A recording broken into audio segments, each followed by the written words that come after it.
Why, hello everyone, and welcome to the official Action RPG live stream. My name is Aaron, owner and operator of the YouTube channel Action RPG, and today today is a PoE day?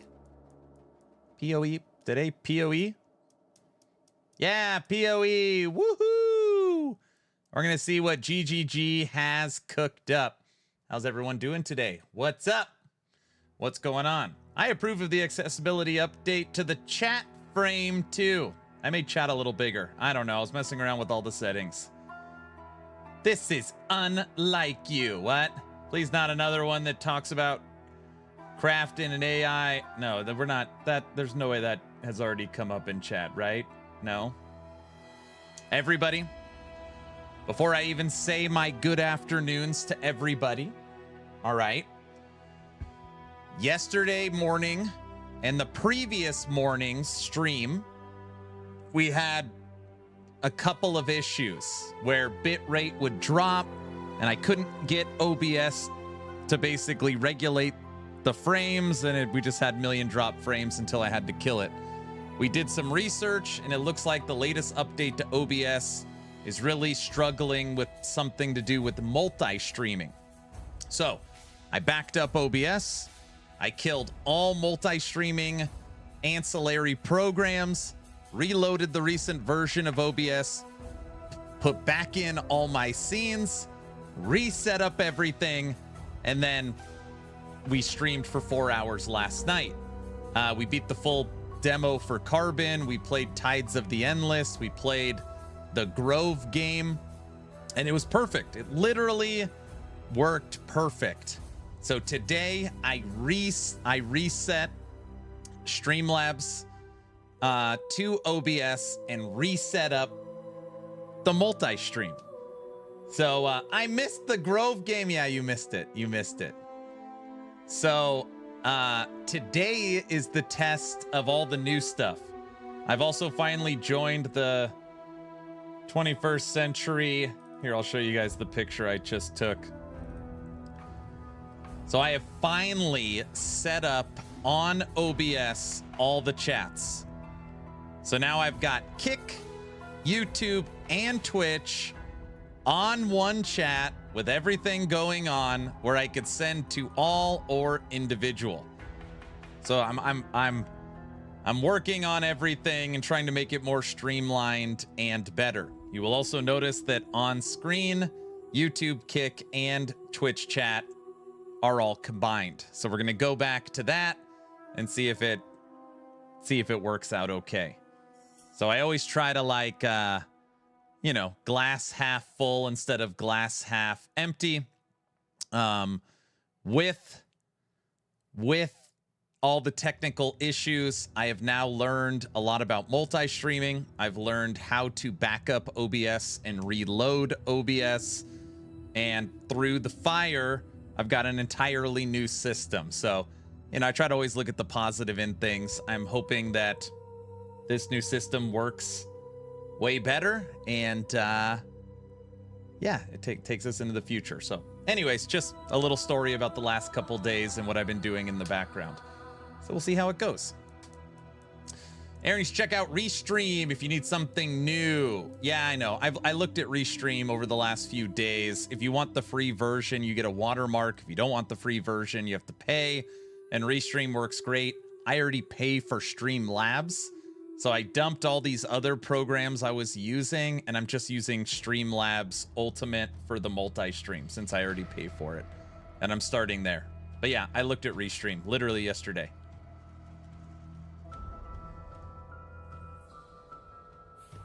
The unfree version requires money. Yeah, you got to deal with the watermark. You got to deal. Okay, hearing everything now. Should we all start praying? Wait, what? Restream or restreamer? I was looking at restream. I don't know what I was looking at. All right, who do we got here? Trevor, Toxic, VC, Bamster. Hello. Grez, what up? Eldrick, yo, Ra, yo, Shin, Otter, Exatheus, Heavy. Good afternoon, guys. Guilty. Battle Bunny. So you can teach an old dog new tricks, maybe. West, what's going on? West, I don't know why I think of you and I think of Crossout. Today kicked off the new Halloween event. So we have 2 new benches and a new Halloween event. Not that I logged out. Okay, I logged in for a second, but not that all right, I played 1 game, only 1. But I did update and log in this morning. Yay, I'm not invisible anymore on stream. Oh, geez. Oh, geez. Odin, what's up? Thanks for the work you're doing in the background for the website and database.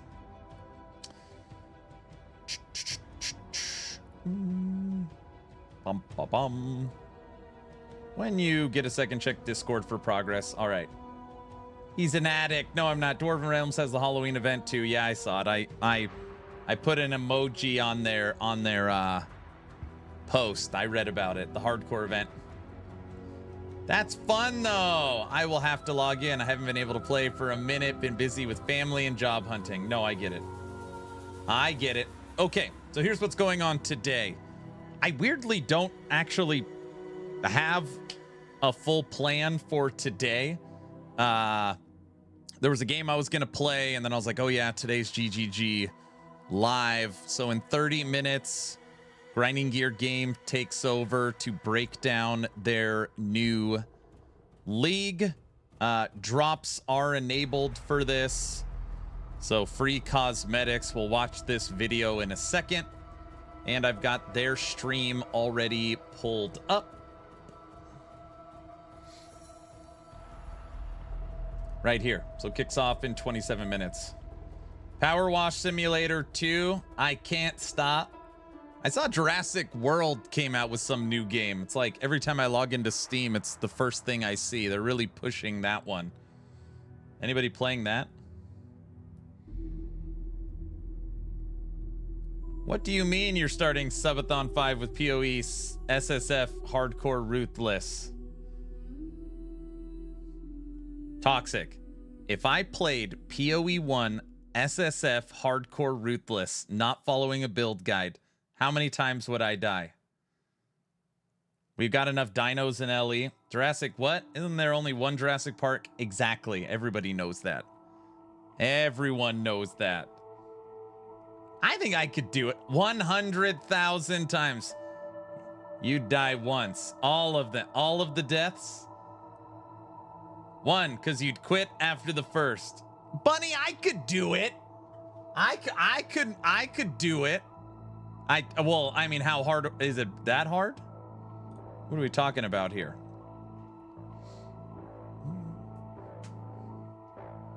What's up, Bamster? Hi. No shot. It would work. I could do it. I could do it. Oh, Mysterious said Ellie is cooked. Oh my gosh.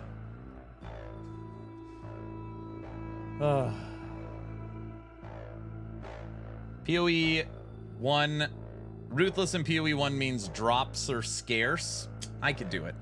Okay, so how does the PoE 1 leagues? We've got, what do we got? Their big live stream. Are they doing questions with Ziggy and then Patch or what? How much time is this actually going to take today? Can't be that much, right? Neon Prime, what up?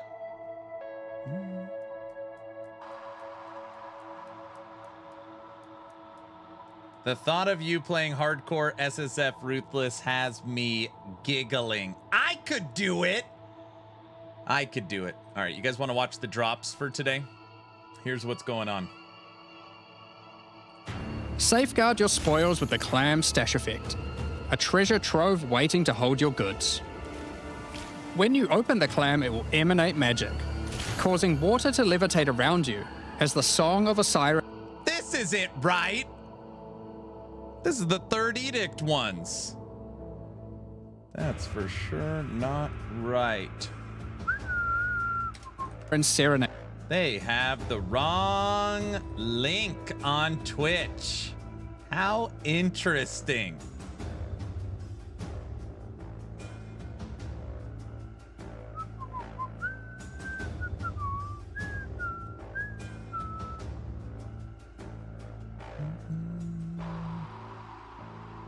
could have sworn I saw drops for this. Uno momento, por favor. Where are you, P-O-E? I was filming Raptor Pack before stream. That video is coming tomorrow.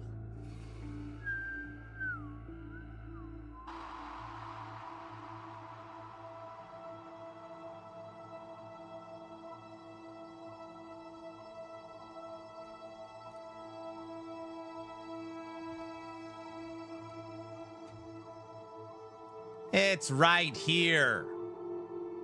October 23rd, 1 p.m. Thursday. There is drops. If you click about this drop. Oh, there it is. I bet you they updated this link because it was wrong. Because that's what I did and it took me to this. That's the only thing that makes sense because there's no way I didn't look it up. You guys believe me, right?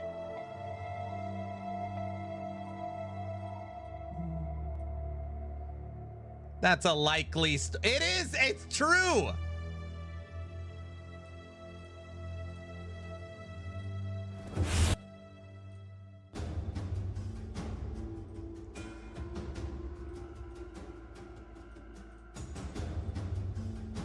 It's true.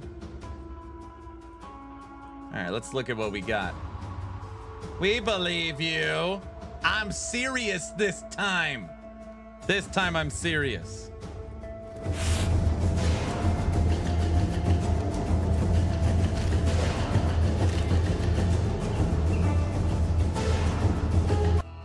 It's a spider pet.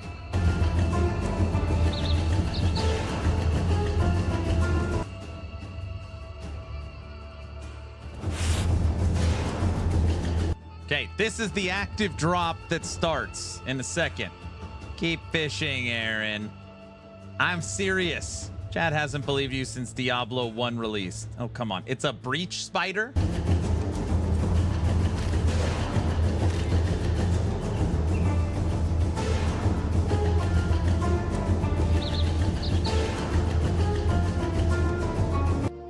All right.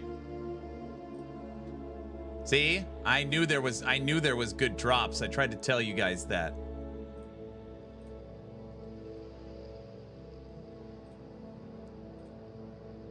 Okay. We have 21 minutes. 21 minutes. What do you guys want to do? You want to talk about life? Have they told us anything about this season? What do we know? This reveal better be good. I put off yard work for this. We're waiting for the drops. Do we get credit watching your channel? Yes.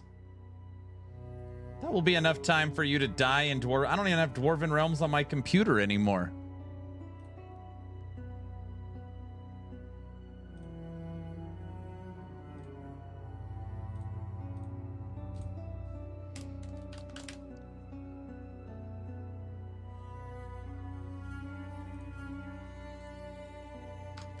Nice job, Mr. Odin.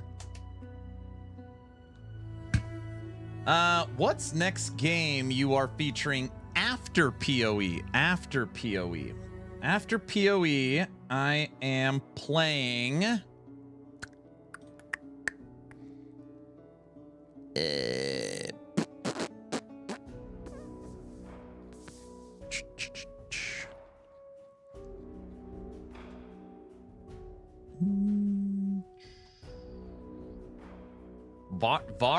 Varthos? What is it? I don't remember. So tomorrow it's Friday, so it's Last Epoch Day. So tomorrow will be Last Epoch Day. And then Saturday I'm off. And then Sunday, unless we play this today, is Varthos. Varthos?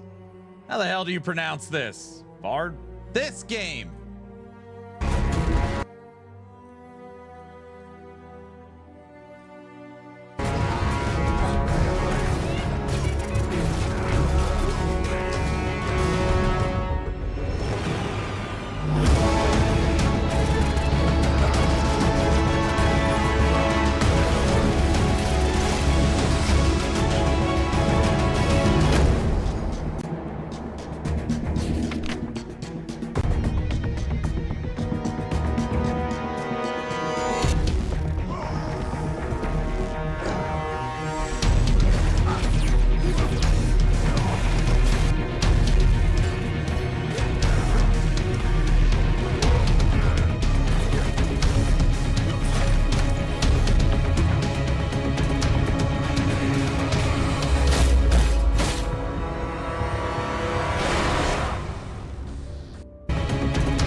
the movie?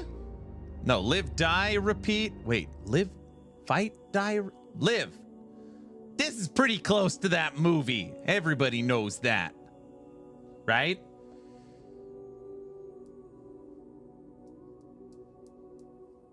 Aaron, you can click a button to level up all your gems. Spectre rework. Shadow Assassin Ascendancy got reworked. Heist rework. Auction House confirmed. Every NPC that sells you items can identify your items. That is in every town for free. What's up, Rusty? That sounds good. Oh, and Breach reworked. Okay. I get what, yeah, so more quality of life is better because the game already has so much content. I think that sounds great. So anyways, this is the game that actually keeps getting recommended for me for Steam Next Fest. I don't know how the hell to say the name. Varthos. We'll call it V. Heir to the throne. You know, this is what we're playing.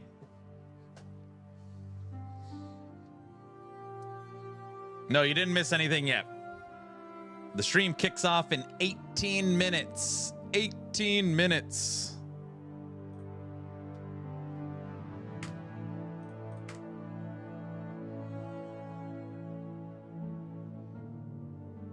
Varthos calls you to his side. Fight hordes of monsters and undead creatures in this captivating action RPG.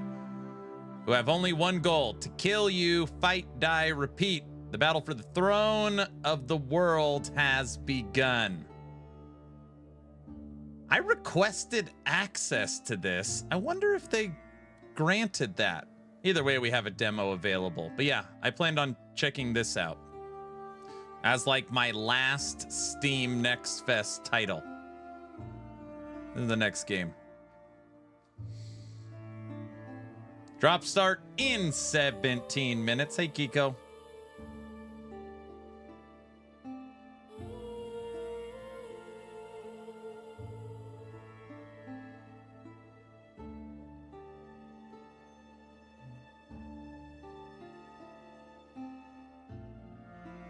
Are you going to embrace the die part of that? I'm not going to die in this. No chance, dude. No freaking chance. Uh-oh. Oh. It was streaming at 7:20.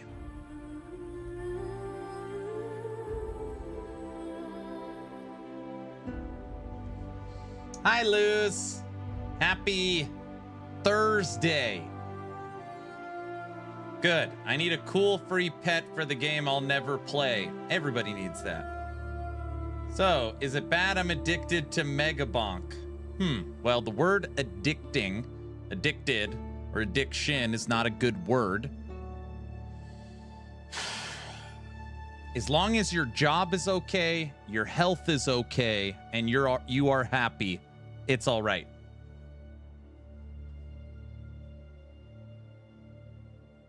What did Trevor do?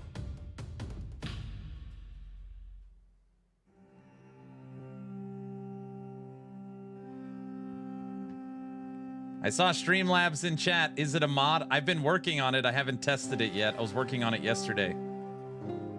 Did it work?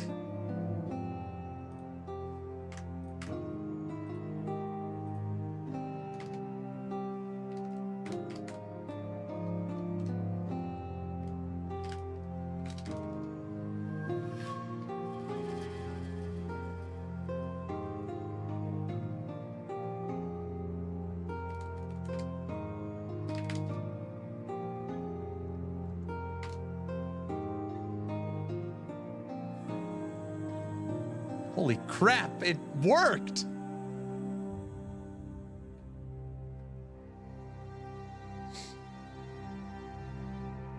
I'll mess with it. It did, it pinged back a reply. Kind of. Well, it's a start. I'll take that. I was working on it last night when I was resyncing everything.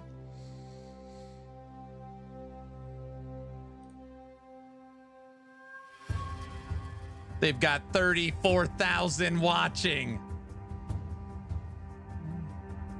Hoofprint would be proud. I think so as well. See, I didn't give up. I can't stop sneezing. I think I'm allergic to Aaron or PoE. Oh, brother. No, you're allergic to your new job. Everybody knows that. Question, though. Do you remember how far you got with Avalanche Shaman in LE? Like, what was the comfortable to play? You know, I still work on my vision, and Friday LE back on the menu. I think Avalanche is the next build I'm working on. Well, I'm posting Raptor Pack. I think I moved over to Shaman. Shaman, all I have left is, for videos, is Storm Totem and Avalanche. What's up, big guy? Rusty, yo. Blues, hope you have a good day.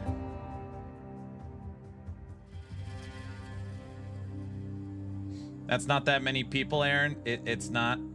Nearly 100,000 watching over all the streams. Yes. It's not Friday yet.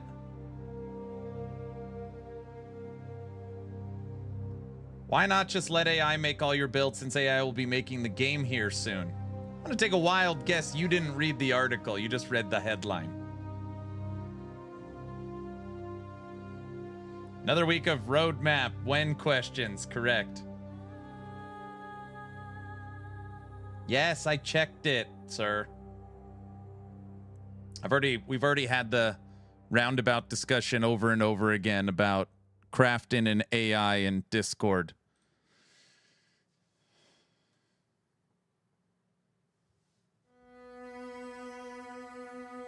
Surely the roadmap comes out tomorrow. No, I don't think they're releasing a roadmap. I don't know. I just figured it seems impossible at this point.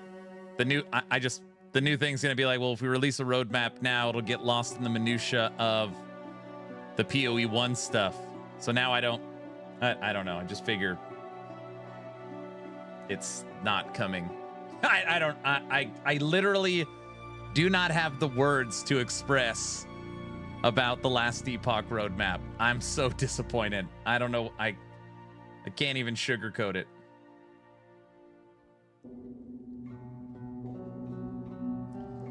They ignored all the questions about the roadmap last week. Yep. Called it. No roadmap. Yep. No Tides of the Endless. I played it last night. I was extremely frustrated and I wasn't a fan, Diesel. Not gonna lie to you. I wasn't a fan.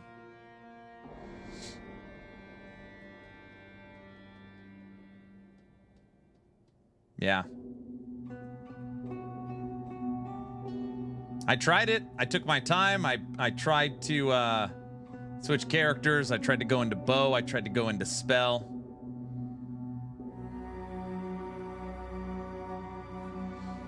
Bamster, right now I'm just taking what's on the website and turning that into video form. I can't re-update all the guides again. It's too much editing in the back end. So like what's in is in. Unless it's like very minor tweaks.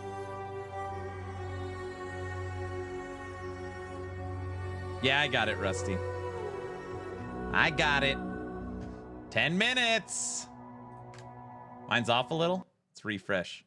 Is that better?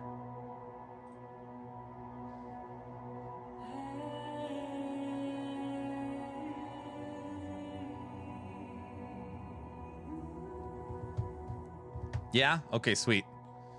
All right, everybody. Drops are on. The drops you're going to get is this spider right here. You get a little pet breach spider. Drops are enabled. They start in 10 minutes.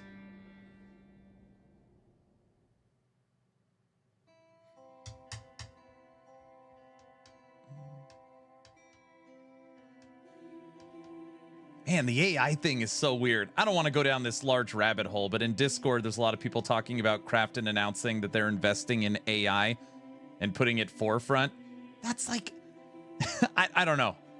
Saying that is going to have a direct correlation on EHG and Last Epoch, it just seems so silly at this point. Like, you're telling me Tencent and not every tech firm is working on AI? Like, it's just so, like... It's like the new like space race. Everybody is investing in AI and what it could do for their business. I don't know. I don't fully understand.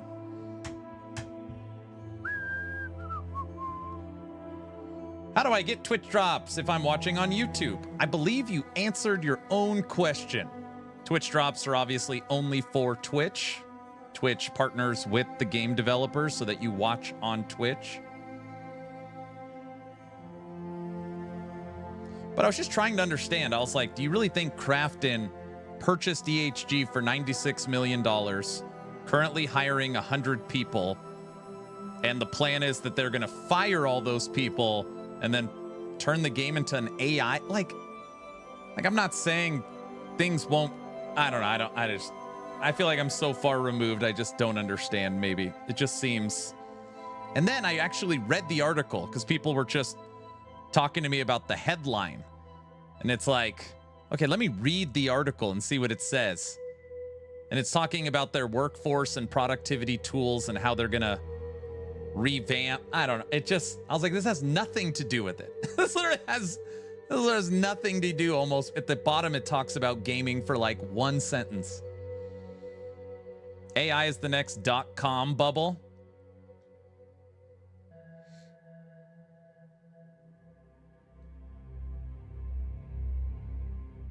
But I mean, there is people actively saying that EHG in Last Epoch is gone because Krafton is focusing on AI. Those are the dots currently. Like, well, it's screwed. It's like, what? What? Wait, I'm not connecting these dots.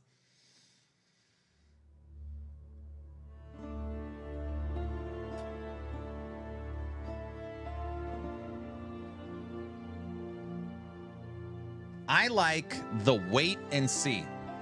If anything changes for the better or the worse, we will call it out. If we get AI visuals, AI assets, AI environments, cosmetics, if we get battle passes, if we get pay to win, if we get stuff that is ultimately hurting the game, we will call it out. But yeah, until then, it's just like, okay, tech firm investing in AI. Like, I can't believe this is even an article.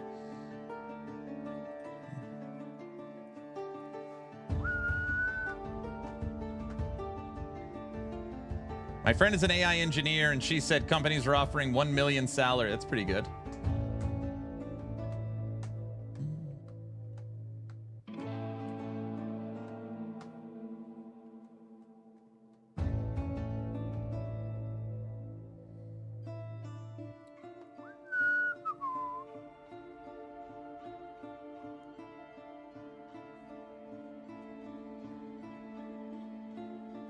Rusty had too much coffee for sure.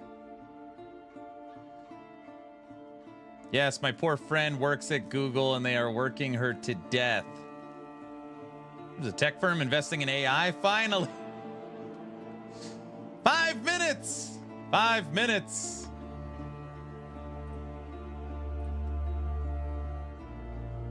Drops on.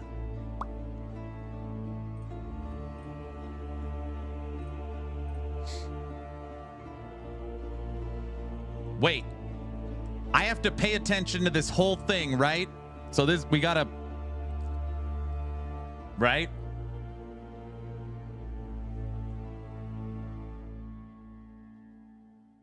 Yeah, come on, West. Okay, question. Am I allowed to play cross out on this monitor while we watch together on the top screen? Is that allowed? If you get distracted, we punish you. No. No bazaar, no cross out. No. Nope.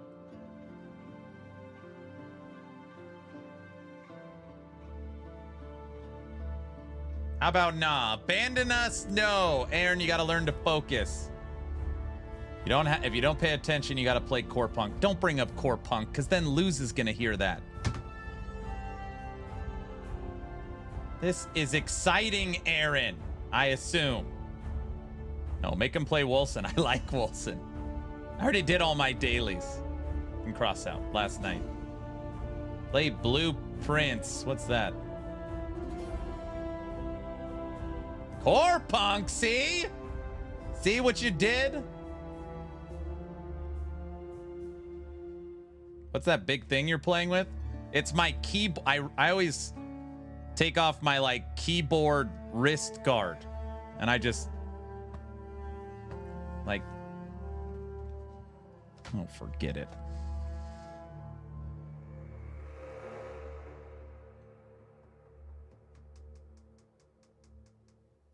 What's a core punk? It's a good question. 3 minutes. Blueprints is a puzzle story rogue, like with secret rooms. Do I have to think, or is there's no thinking, right?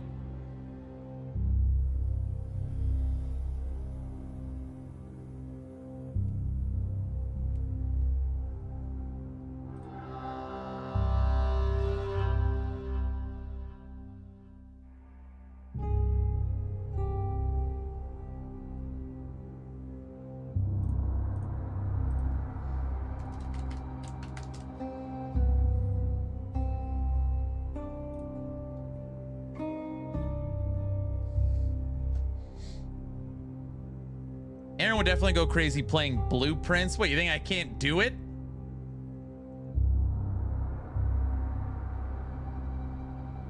You've trained this chat well to be excited to see countdowns. Guys, just because there's a clock on the screen doesn't mean it has to do with subathons. Gosh. Puzzles usually are brain problem solving. Well, can AI figure it out? I'm just kidding. I don't know why I said that. Did someone say subathon? No.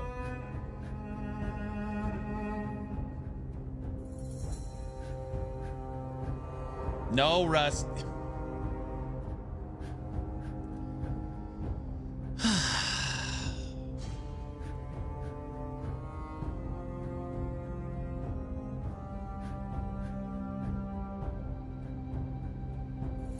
AI can figure it out. Wait till they add human thinking and imagination to AI. Subathon? No subathon.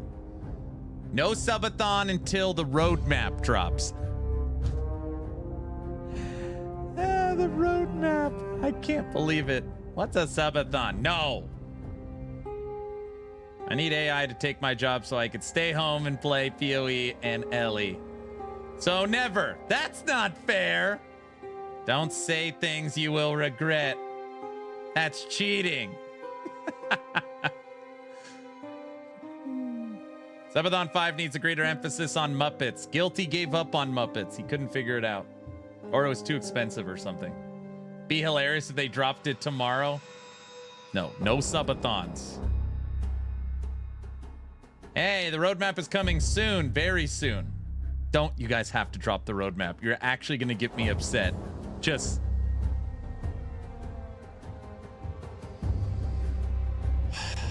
I don't have time. Yeah, it's too busy making D4 builds. The joke was, out of all the days they were going to drop the roadmap, it'll be the day on PoE 1 League reveal. I heard roadmap. Sorry, can't talk about last epoch. 7, 6, 5, 4, 3, 2, 1. Hi, I'm Jonathan Rogers from Grinding Gear Games, and welcome to GGG Live. Today we're going to show you an exclusive reveal of Path of Exile, Keepers of the Flame, which is coming out 1 week from now on October the 31st. Twitch drops are enabled on today's live stream, so you'll be able to claim your Hiveborn Crawler pet by following the instructions below. Without further ado, let's roll the trailer for Path of Exile, Keepers of the Flame. Oh, here we go! Oh, We, damn! the Keepers of the Flame, serve the will of the Dreamer. His instructions whispered from beyond the wall of sleep. But now, the Hiveborn are here, on Wraeclast, and they seek to poison our world.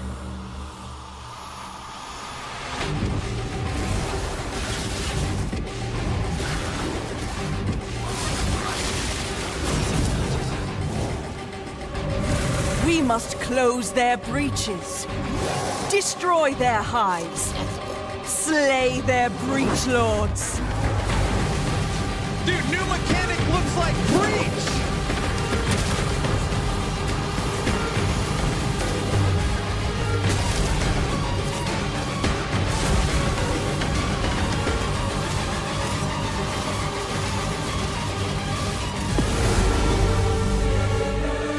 And by his gifts, the Dreamer provides.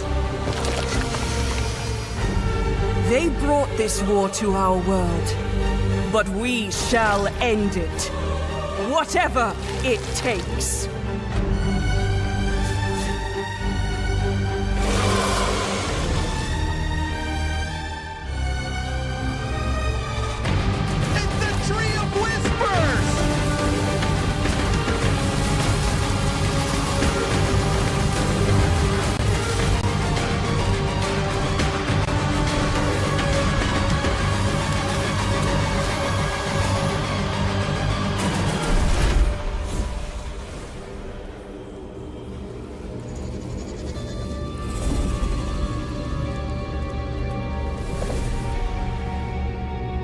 Bro, what is with purple? Torchlight's purple. Now this is purple. Now, as you can see, this expansion is a true sequel to the Breach League, first introduced to the game in 2016. We felt like it was time to progress the story of Breach, bringing with it a slew of new updates to the base game. In today's stream, we'll take you on a deep dive into Path of Exile Keepers of the Flame, beginning with the League mechanic, covering all the fearsome challenges it presents, Ellie started it, and the new twisted ways you'll be able to empower your character. After that, we'll dive into the newest ascendancy options possible with Bloodline classes. Then we'll cover the much anticipated and synchronous trade system coming to Path of Exile 1. Afterwards, we'll move into the new Uber Pinnacle bosses, how to access them, and some new drops worthy of the added difficulty. Finally, we'll cover some notable quality of life improvements before moving on to our supporter packs and challenge rewards. dude. I'm gonna crush. We'll then have a this live Q&A League. session where Ziggy D will ask Path of Exile's game directors Mark and when does myself this drop? your questions from Twitch chat. I'm gonna And crush after the live this stream, thing. we'll drop the full patch notes at 11 a.m. New Zealand No, time you or won't. 3 Yes, p.m. I Pacific. will. So let's get started. I'll hand things over to Mark to introduce the new league. Hi, I'm Mark Roberts, Game Director on Path of Exile. Breach is a beloved league that has had an iconic history in PoE. We intend to honour that legacy with our first ever sequel league, Keepers of the Flame.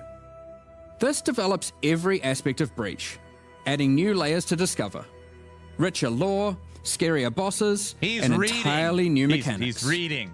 That said, this Humans is don't still talk like Breach, that. so you will still be opening breaches and slaying hordes of otherworldly monsters. The Breach Lords have found the means to stabilize the connection between their realm and Wraeclast. Now, with their grip tightening, we learn their true goal in our world, conquest. The threat they pose has now escalated to home soil. On the coast in Act 1, you'll encounter Aelith, the founder of the Keepers of the Flame. This is a monastic order sworn to defend Wraeclast from the Breach Lords. The exit to the Mudflats has been barricaded by Hiveborn, Breach monsters that are working to claim every inch of Wraeclast. Aelith can grant you a small spark of the power of the Flame, allowing you to blast away their barricade and move onwards. Once you enter the Mudflats, you'll find it infested with Breach monsters. They appear to be constructing a kind of hive, creating strange shapes and structures that absolutely don't belong. Time to purge them with fire. Aelith needs you to protect her as she empowers the flame to do so. Hold off the assault long enough, and she'll be able to demolish the hive with cleansing flame. In other areas, Dude, the gap between worlds is strained. Here, you'll find a more familiar encounter with a new twist. A massive breach hand sunders the space between dimensions, and touching it will open an unstable breach, causing monsters to flood in. I lose. If you can slaughter them quickly enough, you can stabilize the breach. This brazen action can draw the attention of Vroon, Marshal of Zesht, who will do everything it can to stop you.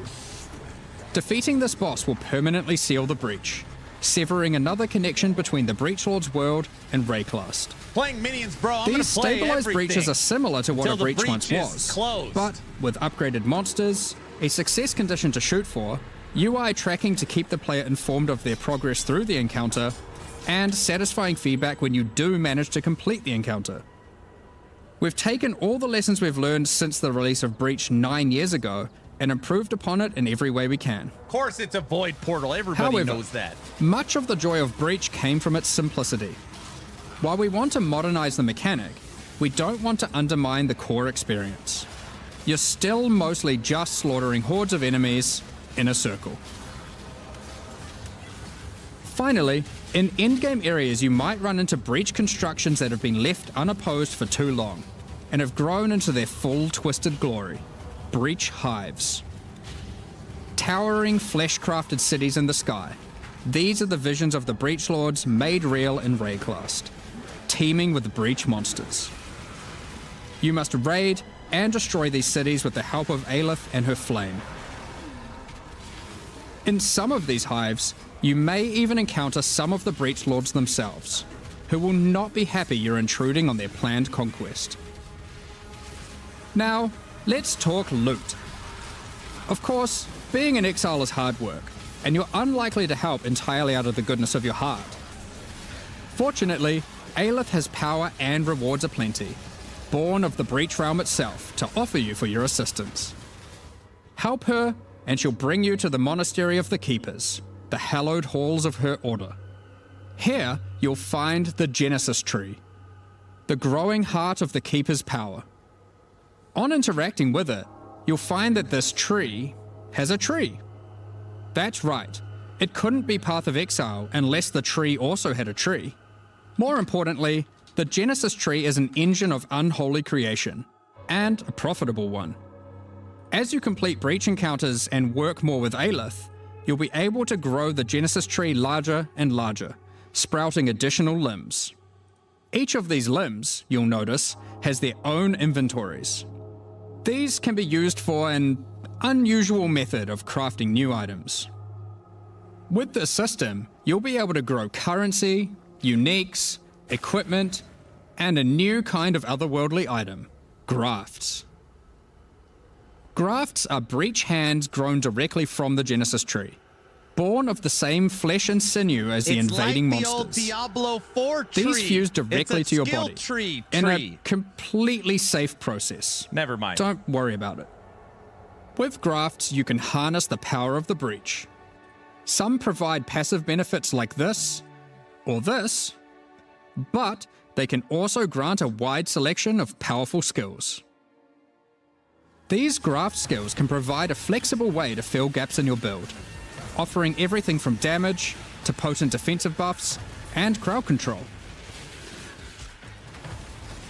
For example, the Battering All graft will call massive arms to erupt from the earth, stunning all those they hit. For some additional pack clearing power, you could consider the Squalling Tool graft. I think When for commanded, this league, I'm gonna this try graft minions. will cast Dance in the White, creating a deadly ice tornado, which aggressively seeks enemies and fires off bursts of ricocheting projectiles when you critically strike with skills. For some further utility and a useful buff, try out the Storming Ash graft. This can be commanded to call down a ring of bolts from the sky that will leave behind the new Radiant Ground. Radiant Ground grants a potent damage buff to allies standing within it and makes their hit damage lucky. If you're simply after raw damage, look no further than the Erupting Zoth graft, which causes massive eruptions of fire where you command, which then re-erupt when you warcry. There are a total of 16 different graft types you can grow, each with their own skill. You can even unlock a second graft slot as you progress through Aelith's questline, so feel free to mix and match Flesh Zone horrors to your heart's content. Now, grafts aren't just here to make you stronger, they are also your means of feeding the Genesis Tree, which needs constant supplies of graft blood to grow anything useful. You can do this by defeating breach monsters, which will leave behind blood that your graft will automatically collect. When you feed this blood to the tree, your allocated passives will be put to work. This section of the Genesis Tree can be used to grow new grafts for you, which the Genesis Tree will then birth in a gruesome display. Dude, I already know this. You do quests, you get a cache at the end when you give it to the Basic tree. passives on the tree might increase item rarity of birthed grafts, or the chance to birth additional grafts. These passives can target specific types of grafts, and this passive causes grafts to be birthed with a random amount of quality. Quality improves the amount of blood that can be stored by your grafts. This section of the Genesis Tree births currency items. Basic passives can result in more or better currency. Allocate this passive to sometimes cause a shower of currency to burst forth from the flesh of the tree. Yeah, it's a bit gross, but working with the organic matter of a bunch of dead otherworldly creatures was never going to be a clean affair. Grafts themselves are born of a different world, so are unmodifiable by most currencies. However, with this passive, the Genesis tree can occasionally grow fleshy mockeries of currency orbs. These function like augmentation orbs, regal orbs, or exalted orbs, but they work on your grafts instead of normal gear. Yep, it's graft crafting. Allocating this passive can result in foul-born currencies. This foul-born exalted orb, for instance, behaves as a normal exalted orb, except it guarantees a higher tier modifier. By locking out a large portion of the lower rolls, a normal exalted orb would be able to hit. The largest section of the Genesis tree is used to grow rare equipment items. For these, you have a lot of agency to influence the type and modifiers on your grown item. For example, you can specifically target boots with a dexterity requirement, with an increased chance for speed modifiers, and reduced chance for cold modifiers. Or maybe you'd prefer to look for a two-handed axe with increased chance for physical modifiers. This section of the tree is for growing unique items. Similar to the equipment section, there are passives that let you target growing specific types of uniques or rarer uniques. The process of growth is not always a perfect one, however, and can result in some defects. This passive can result in birthed uniques becoming foul-born, which mutates one of the existing modifiers on the item into a new one, resulting in some interesting new ways to use that unique. For example, this foul-born quill rain no longer has increased projectile speed, but instead has increased area of effect. Another foul-born quill rain could replace the mana gained on hit with the much more powerful modifier where insufficient mana doesn't prevent your bow attacks. Here are some other examples. This passive even gives a rare chance for foul-born uniques to have multiple different modifiers mutated. No, Slider, if I'm here, you're I'm sure here. you'll Don't come up even with some think about extremely it. powerful uses for these. We'll leave it up to you to discover what this mysterious part of the Genesis tree can grow. So, ultimately, you'll be slaying masses of breach monsters, harvesting blood with the aid of your grafts, feeding that to the Genesis tree, growing some items and better grafts, and back again to the slaughter. As with all our challenge leagues, this league will come with a set of 40 challenges to pursue, and completing them will award you with the Keeper of the Flame armor set, allowing you to truly embrace becoming a monk and worshipping the Dreamer.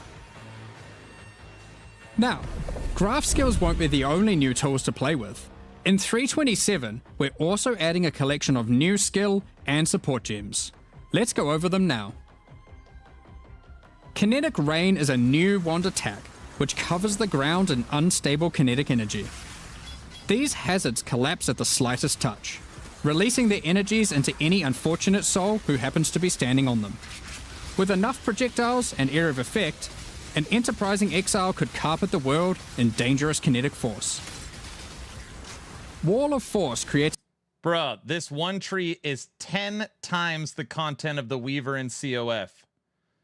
Yeah. And redirect the bolts of your armies. I'm sure you'll find ways to break this one. Conflagration is a new bow attack, which rains down fiery bolts from above that stick into the ground and pulse as you approach. Once you get close enough, these bolts detonate, causing ravaging ignites. These bolts chain react, allowing you to create fields of incendiary destruction. Thunderstorm is a bow attack, which creates a whirling storm of wind and lightning where it lands. While you're within the storm, it will rapidly grow, until it becomes violently thunderous with lightning-infused clouds. At this point, leaving the storm will cause it to detonate, dealing damage to everything within and releasing a flurry of tornadoes in all directions. Attacking with Kinetic Fusillade will create hovering orbs of energy. These linger for a few moments above you, before zipping off to nearby targets. chaining between them, then detonating. Living lightning support will bring to life living sparks of energy, elemental minions that zap through packs of enemies with speed and ease. Use these alongside your spellcasting to augment your pack clearing abilities, or find whatever means possible to cover the world in living sparks of ruin. Windburst support unleashes chaotic tornadoes as you attack, which ricochet around wildly and quickly. These deal moderate damage as they travel, but will explode into a highly damaging burst when they expire.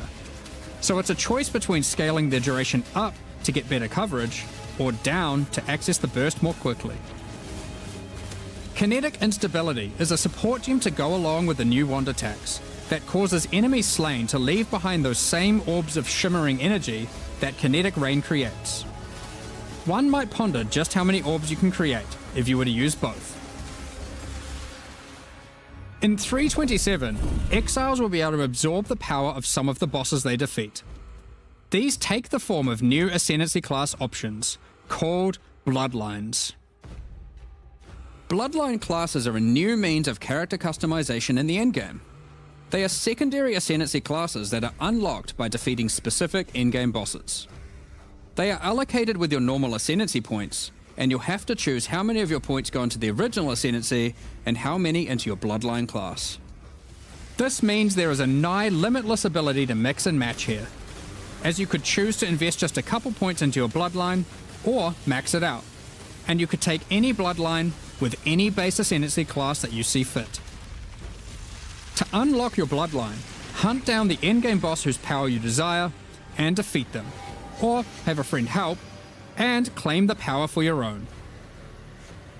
There are 10 Bloodline classes to discover. Bosses who offer this power are typically associated with past leagues, giving additional reasons to engage with that league content. Imagine someone that has never played PoE watching this. It'd be like starting WoW today. Yeah, I played the last league completely blind, no build guides, and people are like, "It's literally impossible. You can't play that game this way." You can greatly augment your Val skills in different ways. Priest of Yalmak lets you use Val skills much more often, while Priest of Kopek makes it harder to build up Val skills, but makes them far more powerful. Or take Corruption's Embrace, which grants more Val Keystone powers the more corrupted items you have equipped. The Ashabi bloodline can be gained by, you guessed it, defeating Ashabi. Her abilities are drawn from the 3 types of life force that manifest within as Marian spirits. The Wild Bear rewards you with adrenaline for generating rage. The Vivid Cat gives your elusive buffs a chance to refresh, as well as making you more stealthy while elusive. The Primal Owl allows your unleashed spells to reoccur many additional times, and get stronger for each time they reoccur. The Nameless bloodline comes from the King in the Mists. Be forewarned, his menacing power comes at a great cost. With the Unseen Hand, you can equip a 3rd ring, but you'll have to decide if that comes at the expense of having no amulet, no belt, or no flasks. Unlight Silhouette adds a hefty life cost to all your spells. Slider, no! But they deal additional chaos damage based on the amount of life spent. Of course, there is more to come. What powers might you glean from delving deep underneath Wraeclast to fight all the Crystal King? What secrets can you learn from Lycia, Herald of the Scourge, waiting at the end of the Forbidden Sanctum? As you can imagine, there are countless possible combinations with the system. You could be a Slayer that embraces corruption and vile power, or perhaps you'll play an Occultist that doubles down on their dark power by integrating the Nameless bloodline. We are excited to see what crazy and interesting builds players come up with. In the most recent Path of Exile 2 expansion, the 3rd Edict, we introduced a much anticipated feature, fully asynchronous trade. It was a fantastic success, so now we're excited to announce that we'll also be adding this feature into Path of Exile 1. When you reach Act 6, you'll be able to find Faustus in Lion Eye's Watch. Previously, he just operated the currency exchange. Now, he will also act as a steward for your merchants tabs. These are where you can place items for sale, for direct and instant purchase by other players even when you're not online. To list an item, simply place it in the tab and select a currency and an amount. I'll let you know. Once listed, other players will be able to find the item by searching for it via the trade website or the new in-game market search. To purchase something for yourself, it's as easy as hitting this button, which will teleport you to the seller's hideout, where you can view their merchants tabs, buy the item, and also view the rest of their wares in case something else catches your eye. Every purchase costs a small fee of gold, as Faustus takes his cut. To account for this further drain on gold, acquisition and cost balance elsewhere in the game has been adjusted. Anything you've managed to sell successfully will have your profits collected here, in a separate tab to claim at your leisure. To be clear, previous means of trading, such as via pre-existing premium stash tabs and the website, will still function just as before. Merchants tabs, and the asynchronous trading that comes with them, are an entirely additive feature on top of the already existing methods to trade. You might find yourself needing the trade system to buy some upgrades, because this update also introduces 3 new Uber Pinnacle boss fights. These encounters are manifested from the memories of Zana, and in her long torment, they have festered into something truly deadly. These fights offer an imposing challenge, alongside powerful rewards. In order to gain access, similar to existing Uber Pinnacle fights, you'll need to discover fragments dropped by Tier 17 map bosses. Each attempt at the new Uber Pinnacle fights will require 5 of these. Let's dig into some of the challenges you'll need to face in these new Uber versions. In the original incarnation of Neglect fight, the statues can be used to block the laser beams to hide behind, giving you an opportunity to avoid being shocked, frozen, or killed. When you run near these statues, they activate and allow you to reposition them. While activated, they will not stop the lasers, meaning you want to position them well, then avoid them. However, in the Uber version of this fight, instead of being a safe haven, the statues will refract the laser beams, causing a ruckus of energy to cover the arena. Activating them will prevent the refraction, so unlike the base fight, where you want to position them well and then avoid them, you'll be wanting to constantly keep these statues active. But then, you have to deal with their assault of attacks. While fighting the incarnation of Fear, these fiery orbs will slowly clutter up the arena, locking off portions of it until you bait the boss into detonating them himself with his thrown spear. When Uberified, these orbs are attached by a flaming leash to the boss, rotating around him constantly. More and more will spawn as the fight goes on, making it even more imperative that you clean them up by cleverly using the boss's abilities against him.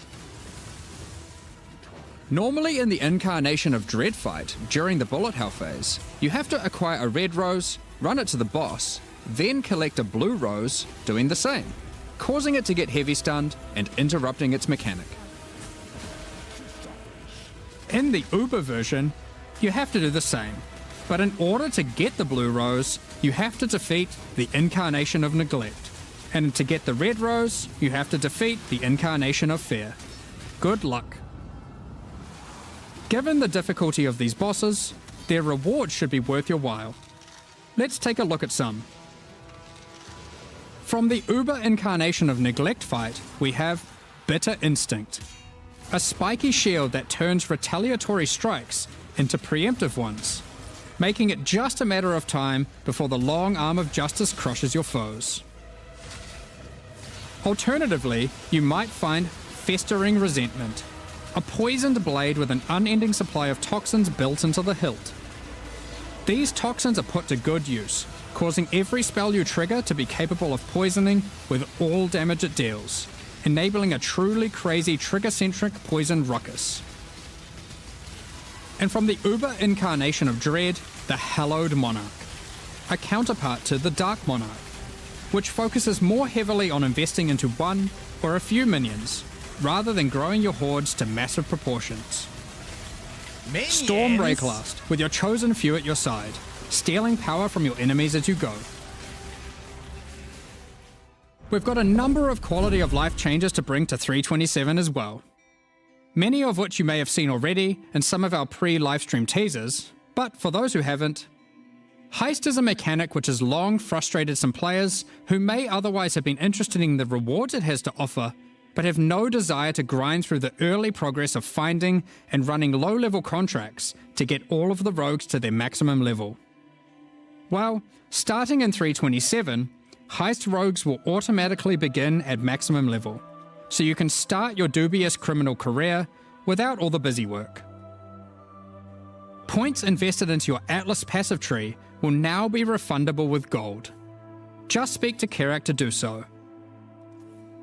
For players who love jumping between strategies, there's also an option to instantly refund your entire tree, which of course can now also be done with your regular passive tree as well. Now you can make all your decisions with no regrets. Well, maybe some regrets. You no longer need to purchase bestiary orbs. You can now itemize beasts for free directly from your bestiary. From late Act 1, you can now mass identify your items at an NPC in every town, and from Helena in your hideout. This does not require Scrolls of Wisdom at all. While using an Alteration Orb, you can now hold Alt to swap to using an Augmentation Orb, if one is available. Opening a Blight Chest will now open all other Blight Chests near it. Rogue's disenchanting services can now be accessed from towns and hideouts. Kerak missions now have a handy icon to show at a glance what kind of mission they are.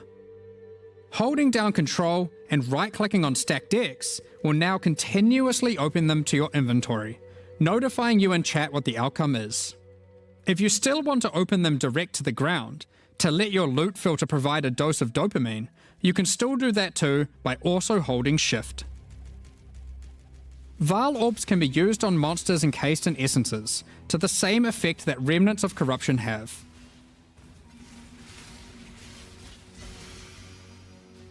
When multiple skill gems are ready to level at the same time, you'll now be able to click this button to level them all up at once. Next up, we're going to be talking about our new League supporter packs. Today, we're launching two new series of supporter packs, the Champion of Theopolis and the Verdant Magus packs. Each tier contains the pack's full face value in points, alongside several exclusive microtransactions. As always, the microtransactions in these packs are purely cosmetic and do not affect your character's power or progression in any way.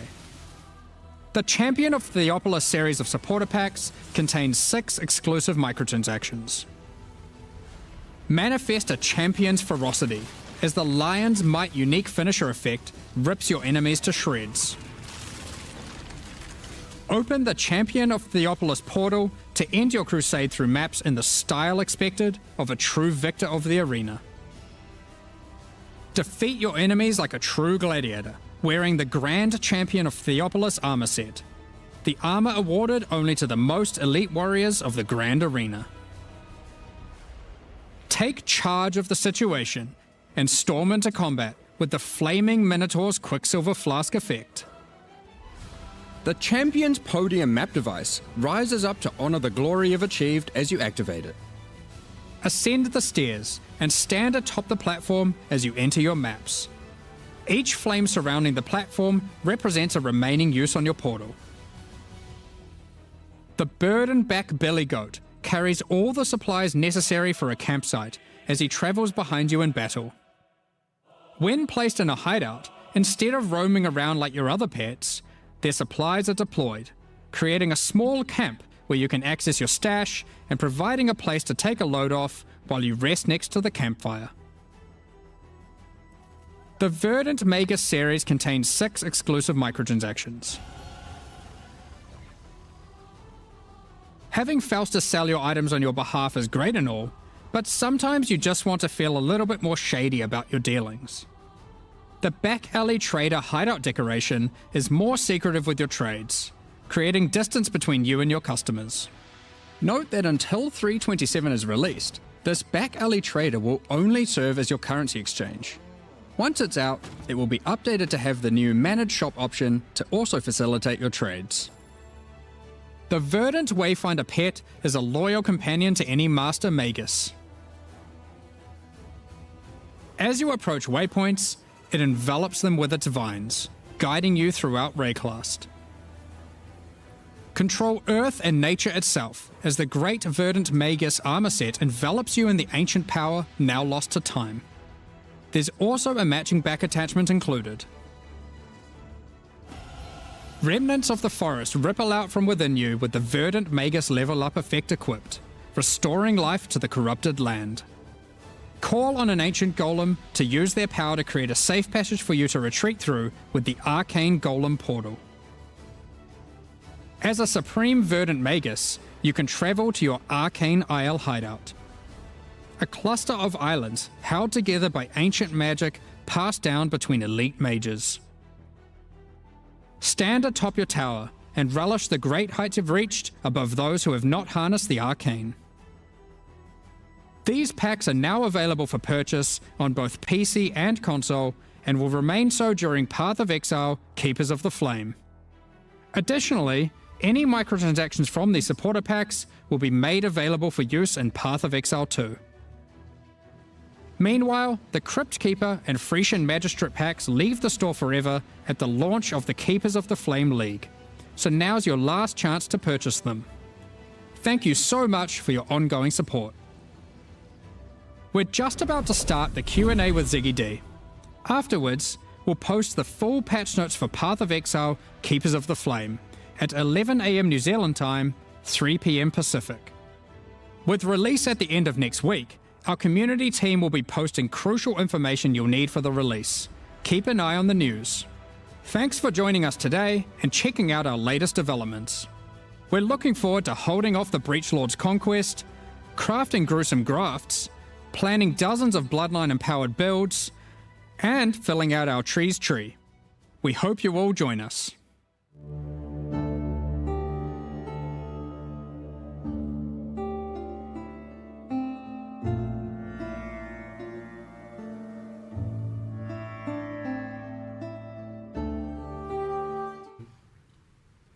G'day Exiles and welcome to the post-reveal discussion and Q&A with Jonathan and Mark, lead guys who make games, I believe was what we discussed as the titles. That's official title. Yeah. Excellent. I like it, it's good. We're talking about how to inflate their titles in the lead up to this. 327 Keepers of the Flame, the reveal we just had there was, I think, quite a banger, but I've been even more impressed with what I've been playing Discord here in the office with some of that, so we'll get into that in a moment. But I'm curious, this is kind of like a special kind of reveal day for PoE 1 fans, as I think it marks a return to schedule for us. You announced this plan to do the 4-month cycle for the games, two twos, and it seems to be working. Yeah, I mean, it's certainly hard, I'll tell you that, right? Like, it can be pretty brutal on some of the stuff when it's like, every 2 months you got a deadline. But yeah, I mean, look, we have to do it, right? Like, I mean, that was always the intention, to get, the regular schedule. It's super important. So we have to make it happen. We have to make sure that is something that we can do going forward. But yeah, I would, like, I'm honestly, I'm so happy that we managed to, to get everything back. And I think it helps a lot. I think like things feel a lot less like crazy here this visit for me, like, and things seem a bit more of a finished state as well from what I've been looking at. So well, we're putting a lot more effort into sort of getting that production process down, making sure that everything's going well. Like, we're hiring producers at the moment, just by the way, in case anyone's out there looking as a for a production job. It's something that we're really concentrating on, making sure that because when you've got a schedule like this, when it's this tight, you have to be really, really careful, because like, I would say one of the hardest things that we didn't expect, trying to make sure that we get the schedule this short, is you start to become really vulnerable to just like random things, like this person gets sick or like something like that, and that's like suddenly it's like a real challenge. So that's been real hard to adapt to. But yeah, I mean, honestly, we have to do it. because PoE 2's 030, kind of we missed it by a week or two as well. We're like, normally that's okay. Yeah. You slip a week or two, but now all of a sudden now you got a bit 2 week more overlap with 327, and you know it certainly has less room for error. But again, that's why more production staff should help, and we are just going to get better at it. But yes, we made it to 326 and now 327, mostly on schedule, you know, give or take. You know, one was, you could argue one's an anomaly, 2 is a pattern, so hopefully it should continue as normal. Yes, but we'll get better at it 100%, so we'll work out the kinks, but it was always going to be some growing pains to going to 6 releases a year for across both Path of Exile. This update's I bigger remember than thinking when you guys were doing 4 releases a year that was crazy, so 6 is pretty wild, but it seems to be happening, so fingers crossed it keeps happening. Is the contingency just that, like, occasionally you just might delay by a few weeks here? I don't want to. I really want to be real strict about it. Like, we said we'd stick to the time and adapt the content around the time. Like consistency is key. So hopefully we can keep doing that. That's still our current philosophy and plan. So I think you were telling me once before, Jonathan, that when you have that for a while, it kind of helps everyone get an idea of like scoping a lot better. Yeah, absolutely. I mean, look, it helps with everything, right? It helps with the players just feeling the consistency. It helps with like developers. Like it's just overall like a way better state to be in. So, Breach 2, aka Keepers of the Flame. It's the first real direct sequel league in PoE. Now, I know we're kind of sequeling with stuff in PoE 2. There's like definitely follow-ups there, but this is the actual first true sequel league, and it seems like people are pretty keen on the idea. I think the reception's been pretty good so far, first impressions. What are your guys' thoughts on doing a sequel? Were you like anti-sequel, pro-sequel? Because I know people kind of...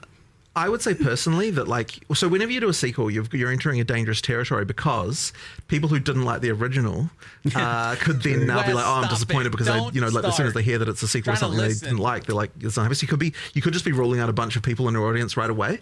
Now, Breaches, I would say, is a pretty popular one, so like there's less danger there. Yeah. But effectively, in order to make a sequel to something, I think you really have to be doing something that had to be a real banger back when you did it, so that people actually, you know, are definitely on board from the beginning. In general, I'd say we'd prefer to do stuff that's like new, but I think this one was a good fit. It was a good example of something to do, and people are liking it. So you know, it's I mean, as Jonathan said, yes, like some leagues are more divisive than others. Some have more kind of X factor out there gameplay. You know, with the whole Blight Tower defense, and some of them are more maps and a bit more crazy. And immediately you do turn off some people, and we know that going in. When we make these, we try and make it. Anna, thank you so much for the raid. I appreciate it so much. Welcome, Raiders. We're watching the Q&A with Ziggy right now. Thank you, Anna. Reinventing the killing monsters in circles. No sword it has that. And by the way, that is a massive thing when doing the sequel, is we're like, we must keep the killing monsters in circle. Because the last thing I want to do is, and this is another risk of a sequel, is take something that people love and then just ruin it. We really focused on the weaknesses of what Breach had, because it was nine years ago, almost to date. I think it was. I think it was December 9 years ago. So we're almost there. Just if you want to feel a bit old for a moment there. My back, ow. You know, and I actually still remember working on it. It does not feel like it was that long ago. I made those 5, the 5 Breach Lords back when, and put together all the monsters and all that interesting stuff back then. And I was like, what was I doing? Like we took the player characters, put some micros on them, and dunked them in red paint. That was the style at the time. You know, it was like, so it's not only been fun to come back and do a sequel. Which, by the way, we've codenamed Breakwall, which is obviously a given. But important. We've coming with like 9 years of lessons learned, including with all the lessons learned from PoE 2 as well, and then coming back and being like, what do we know now that we didn't know back then? And it's like, okay, let's not sabotage the gameplay, the killing of monsters, the killing monsters in a circle, and let's focus on the weaknesses. And so then we looked at, okay, well, nowadays, if we were to do a league, it generally comes with, some character power arc. You've got some crafting system. There's generally a meta system, and then that's where you get like the grafts, the Genesis tree, and all that stuff come in. And again, focusing on that, less of like, focusing on the combat mechanic this time around, because we kind of knew that was a success. You'll find that might be less trivial with some of the other contents that's a little bit more like crazy with respect to combat. But we'll see. I'm definitely eager to dive into like basically all of the things you mentioned there. But out of interest, what's like a league mechanic or a expansion that you either would or wouldn't want to sequel at some point? Like, what would be a bad example? Is maybe interesting. Well, I think the one that you said there with the tower defense stuff, it's just like that would be very divisive, right? Immediately, if we said doing a sequel and PoE to that, there'd be immediately a bunch of people would be like, "Yeah, I like Black. I know." A lot of people don't, right? Both ends of this. I think you'll get the most passionate people wanting it, and then you'll get the most people that hate it on the other side. Right. For sure. Yeah. That being said, like, it isn't like, oh no, that means Blight's never getting improved. Right. There's differences between overhauling and improving a league. Yeah. And there's and obviously doing a narrative sequel where you kind of step away from some of it, and so really here it's like, yes, Blight, there's so many leagues, right? Insert all of them will get attention. Sometimes they'll just be quality of life, similar to what we've done with Heist this time round, because honestly that probably deserves more. And then other times it'll just be an upgrade. I certainly wouldn't want people to say, oh yeah, we're just going to do sequels from now on. Though we're definitely not. Like, I don't think it's going to be the most common thing. I think it's just a thing we decided to do here, and maybe we'll do it again sometime. But most of the time, I think people want new stuff and different new things. I like the revisits. I wonder. There's definitely some lore and stuff I'd like to see expanded. Like, I feel like Harbinger, for example, touched on some stuff that was maybe only scratching the surface. Part of what allows us to do the sequel here, by the way, and from a more production point of view, is that because we did the Twisted Domain and the new Breach monsters in PoE 2. We got to utilize the monsters. So we didn't take the bosses from PoE 2. We made full from scratch boss fights for this version for Keepers of the Flame. Cool. But for the monsters, a lot of it's reusing the models, the animations, the rigging, a lot of the art side of it. And because we get to do that, we get to then focus our attention on all those other things that we would otherwise have to have a bunch of resources dedicated to. So like there's a kind of like two birds, one stone going on there, where we not only got to do it, we got to do it in a more cost-effective way that allowed us to focus on other features that are going in the expansion. So, win-win for players and for us in that regard. But it would be less trivial with other sequels or to other leagues where we don't necessarily have